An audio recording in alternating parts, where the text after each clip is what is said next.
नमस्कार दोस्तों, मेरे YouTube channel win study point में आपका स्वागत है। आज हम लोग कुछ महत्वपूर्ण करंट अफेयर्स देखेंगे जो आपकी परीक्षा की दृष्टि से काफ़ी महत्वपूर्ण है, और इससे जुड़े अन्य फैक्ट्स भी देखेंगे। और वीडियो के लास्ट में कुछ प्रश्न देखेंगे जिसका आंसर आप कमेंट बॉक्स में देंगे, और इस वीडियो को आप लास्ट तक देखें। तो आइए हम लोग क्वेश्चन देखते हैं। पहला क्वेश्चन है, अभी हाल ही में नेशनल टेस्ट अभ्यास किसने लॉन्च किया? ध्यान रखना है, क्या है? नेशनल टेस्ट अभ्यास किसने लॉन्च किया है? तो यह लॉन्च किया है रमेश पोखरियाल निशंक ने। और रमेश पोखरियाल निशंक की बात करें तो यह मानव संसाधन विकास मंत्री हैं, भारत के मानव संसाधन विकास मंत्री हैं। ध्यान रखना है, मानव संसाधन विकास मंत्री हैं। और इनकी संसदीय क्षेत्र की बात करें, इनके संसदीय क्षेत्र की बात करें तो यह हरिद्वार से सांसद हैं। कहाँ से? हरिद्वार से सांसद हैं। और हरिद्वार कहाँ पर है? हरिद्वार उत्तराखंड में है, उत्तराखंड यूके में है। यदि हम लोग नेशनल टेस्ट अभ्यास की बात करें तो यह नीट और जेई, ध्यान रखना है, नीट और जेई तैयारी करने वाले स्टूडेंट्स के लिए एक मोबाइल ऐप है। ध्यान रखना, क्या है? मोबाइल एप्लीकेशन है, ऐप है, और इसे एनटीए द्वारा बनाया गया है, एनटीए द्वारा बनाया गया है। इस ऐप के माध्यम से स्टूडेंट्स, ध्यान रखना है, इस ऐप के माध्यम से स्टूडेंट्स फ्री मॉक टेस्ट दे सकते हैं। ध्यान रखना है, फ्री मॉक टेस्ट दे सकते हैं। यह सिर्फ एंड्रॉयड मोबाइल के लिए लॉन्च किया गया है, एंड्रॉयड मोबाइल के लिए लॉन्च किया गया है। अगर हम लोग रमेश पोखरियाल निशंक की बात करें तो यह मानव संसाधन विकास मंत्री हैं और इनका संसदीय क्षेत्र हरिद्वार है। अगर हम लोग एनटीए की बात करें, ध्यान रखना है, एनटीए तो इसका फुल फॉर्म होगा national testing agency, national testing agency इसका फुल फॉर्म है। अगर इसकी स्थापना की बात करें तो नवंबर, ध्यान रखना है, क्या? नवंबर 2017 में इसकी स्थापना हुई थी। अगर इसके मोटो की बात करें तो इसका मोटो है एक्सीलेंस इन असेसमेंट। ध्यान रखना है, क्या है? Excellence in assessment. अगला क्वेश्चन देखते हैं, अभी हाल ही में किसे नाबार्ड का चेयरमैन नियुक्त किया गया है? तो ध्यान रखना है, नाबार्ड का चेयरमैन गोविंदा राजुलू चिंताता को नियुक्त किया गया, गोविंदा राजुलू चिंताता को नियुक्त किया गया है। और यह जो है हर्ष कुमार भवाना का स्थान लेंगे। ध्यान रखना, किसका स्थान लेंगे? हर्ष कुमार भवाना का स्थान लेंगे।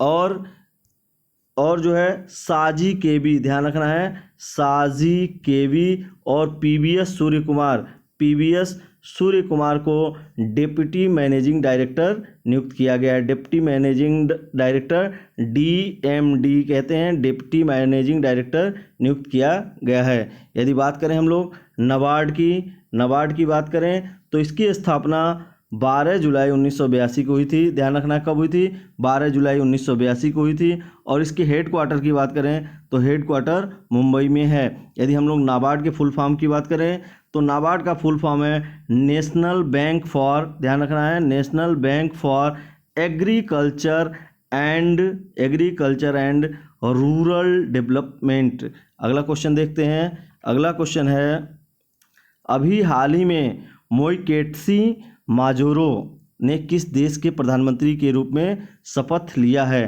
तो इन्होंने लिया है लेसोथो के, ठीक है ना, ध्यान रखना है, लेसोथो के ये प्रधानमंत्री बने हैं। और ये थॉमस, ध्यान रखना, किसका? थॉमस मोत्सोहे थबाने का स्थान लेंगे, थॉमस मोत्सोहे थबाने का स्थान लेंगे। यदि हम लोग लेसोथो की बात करें तो लेसोथो की राजधानी मसेरू है।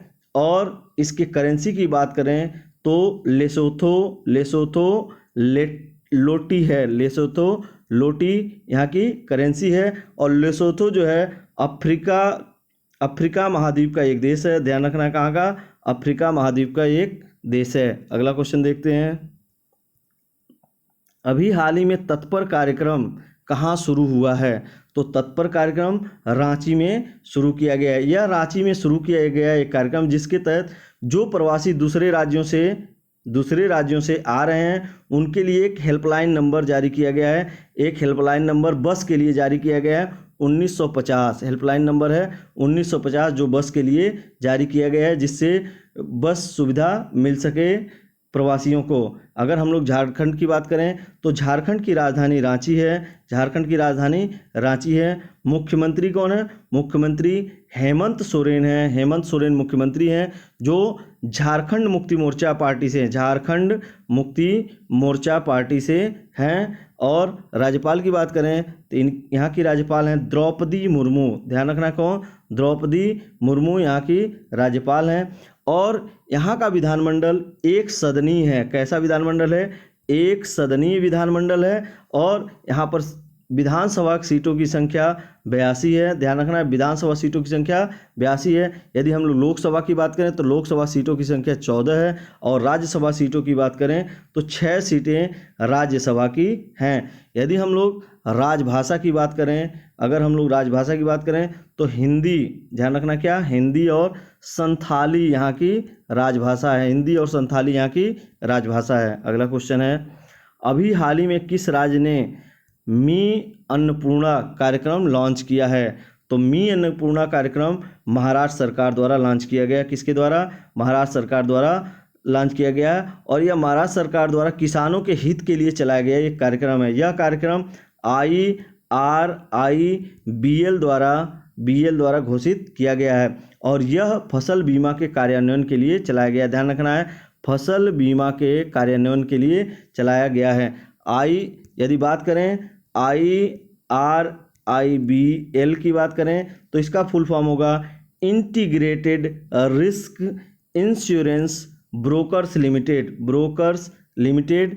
और इसे IRDA, ध्यान रखना है, IRDA जो insurance regulatory and development authority द्वारा लाइसेंस प्राप्त है 2004 में। ठीक है। अगला क्वेश्चन देखते हैं, आतंकवाद रोधी दिवस कब मनाया जाता है? ध्यान रखना है, आतंकवाद रोधी दिवस कब मनाया जाता है? तो आतंकवाद रोधी दिवस 21 मई, ध्यान रखना है, 21 मई को मनाया जाता है। ध्यान रखना है, 21 मई को मनाया जाता है। और यह मनाया क्यों जाता है?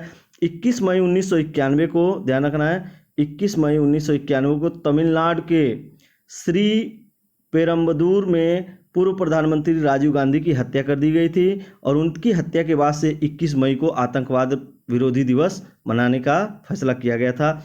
और 21 मई को ही क्या मनाया जा रहा है? अंतर्राष्ट्रीय चाय दिवस भी मनाया जा रहा है। अंतर्राष्ट्रीय चाय दिवस भी मनाया जा रहा है, जो पहले 15 दिसंबर को मनाया जाता था। 15 दिसंबर को मनाया जाता था। और पहली बार यह मनाया गया 15 दिसंबर 2005 को पहली बार मनाया गया।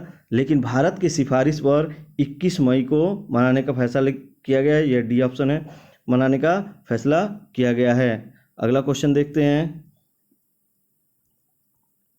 अभी हाल ही में साईं गुंदेवार का निधन हो गया, वह थे? तो साईं गुंदेवार का निधन हो गया, वह क्या थे?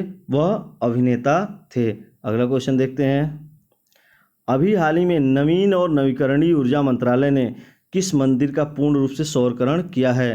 तो यह किया गया है कोणार्क के सूर्य मंदिर का। ध्यान रखना, किसका?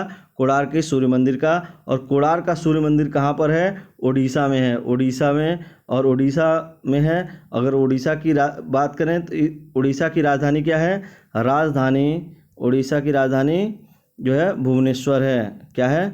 भुवनेश्वर राजधानी है। यदि हम लोग कोणार्क सूर्य मंदिर की बात करें तो यहाँ पर 100%, ध्यान रखना है, 100% सौर ऊर्जा का उपयोग किया जा रहा है इस जगह पर। और कोणार्क में पूरे शहर को 100% सौर ऊर्जा से भर दिया गया है। और सूर्य मंदिर को भी सौर ऊर्जा प्राप्त है 100%। यदि हम लोग मंदिर की बात करें, यदि हम लोग सूर्य मंदिर की बात करें तो 1984 में, ध्यान रखना है, 1984 में यूनेस्को ने इसे विश्व धरोहर स्थल के रूप में मान्यता दी। कब दिया था? 1984 में दिया था। और यह सूर्य देवता को समर्पित है। यह जो मंदिर है यह सूर्य देवता को समर्पित है। और इन्हें, ध्यान रखना, सूर्य देवता को, इन्हें स्थानीय लोग विरंची नारायण भी कहते थे, विरंची नारायण भी कहते थे। और ध्यान रखना है, इसे गंग वंश, ध्यान रखना क्या? गंग वंश के शासक नरसिंह देव द्वारा बनाया गया था। नरसिंह देव द्वारा बनाया गया था। अगला क्वेश्चन देखते हैं। अभी हाल ही में भारतीय इस्पात संघ ने किसे अध्यक्ष नियुक्त किया है? तो भारतीय इस्पात संघ ने दिलीप उम्मेन को अध्यक्ष नियुक्त किया है। अगर हम लोग steel authority of India limited की बात करें, steel authority of India limited की बात करें तो इसकी स्थापना 1954 में की गई थी। अगला क्वेश्चन देखते हैं। अगला क्वेश्चन है, अभी हाल ही में चीन ने किस देश के निर्यात पर 80% का टैरिफ लगा दिया है? तो 80% का टैरिफ लगाया गया है ऑस्ट्रेलिया पर। चीन ने ऑस्ट्रेलिया पर लगा दिया है। यदि हम लोग चीन की बात करें तो इसकी राजधानी बीजिंग है। ध्यान रखना क्या है? बीजिंग है। और राष्ट्रपति शी जिनपिंग है। और मुद्रा की बात करें तो रेनमिनबी, ध्यान रखना है, रेनमिनबी यहाँ की मुद्रा है। अगर हम लोग यहाँ की भाषा की बात करें तो मंदारिन यहाँ की भाषा है। यदि हम लोग ऑस्ट्रेलिया की बात करें तो ऑस्ट्रेलिया दुनिया का सबसे छोटा महाद्वीप है। और ऑस्ट्रेलिया एकमात्र ऐसा जगह है जिसे एक ही साथ महाद्वीप, ध्यान रखना है, महाद्वीप, एक राष्ट्र और एक द्वीप माना जाता है। और बात करें यहाँ के प्रधानमंत्री की तो स्कॉट मॉरिसन, प्रधानमंत्री कौन है? स्कॉट मॉरिसन यहाँ के प्रधानमंत्री हैं स्कॉट मॉरिसन। अगला क्वेश्चन देखते हैं। पिछली वीडियो में मैंने आपसे क्वेश्चन किया था कि अभी हाल ही में राष्ट्रीय प्रवासी सूचना प्रणाली, ध्यान रखना है, राष्ट्रीय प्रवासी सूचना प्रणाली किसने विकसित किया? तो यह किया था NDMA ने। और आज का क्वेश्चन है, अभी हाल ही में लेखक रत्नाकर मटकारी का निधन हो गया है, वह क्या थे? इसका आंसर आप कमेंट बॉक्स में देंगे। और यदि यह वीडियो आपको पसंद आया है तो इसे लाइक करें, शेयर करें और मेरे YouTube चैनल वीन स्टडी पॉइंट को सब्सक्राइब करें और बेल आइकन दबाएं ताकि नया नोटिफिकेशन आपको प्राप्त हो सके। धन्यवाद।